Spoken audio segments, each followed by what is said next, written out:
berpura-pura mengikat tali sepatunya. Padahal, ia sedang mengintai kamera CCTV di depan gedung kasino itu. Ia sedang mencari sesuatu, dan tepat sekali, ada tamu lain yang baru saja datang dan mengira James Bond adalah pegawai parkir kasino itu. Bukannya menolak, James Bond mempunyai rencana dan mengikuti peran itu. Lalu, dibawalah mobil tamu tadi ke sebuah parkiran. Ia pun hendak memarkirkan mobil itu. Namun tak disangka, ia dengan sengaja menabrakkan bunyikan alarm mobil lain. Dengan santainya, James Bond pun masuk ke dalam kasino itu seperti tanpa dosa. Ternyata, ia melakukan hal itu agar para penjaga kasino itu teralihkan dan keluar dari kasino itu menuju kegaduhan mobil tadi. Dan dengan polosnya, James Bond pun masuk ke dalam ruang kontrol kasino itu. Sungguh pintar sekali. Sebenarnya, apa yang ia cari di sini? Sehari sebelumnya, teroris ia membawa pergi handphone teroris itu. Di sana, ia melihat sebuah pesan yang berisi satu kata, yaitu elipsis. Karena ia tak tahu apa maksud dari pesan itu, ia pun berusaha melacak dari mana pesan itu berasal.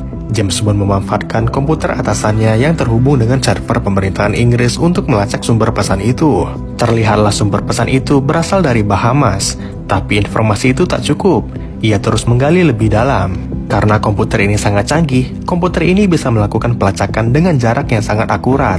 Akhirnya, ia pun mendapatkan lokasi tepat, yaitu di sebuah kasino di Ocean Club. Setelah James Bond masuk ke ruang kontrol kasino itu, ia pun langsung memutar rekaman CCTV di depan gedung kasino yang ia lihat sebelumnya. Lalu, ia pun mencocokkan waktu pesan dan rekaman tersebut di jam 19.22. Dan voila, akhirnya ia pun melihat seseorang yang turun dari sebuah mobil dan memegang sebuah handphone. Tak sampai di situ, ia belum tahu siapa pria yang ada di rekaman itu. Tapi dengan ide briliannya, ia berbicara dengan resepsionis di sana. Ia berpura-pura sebagai tamu dan berpura-pura menjadi teman dari pria yang direkaman tadi.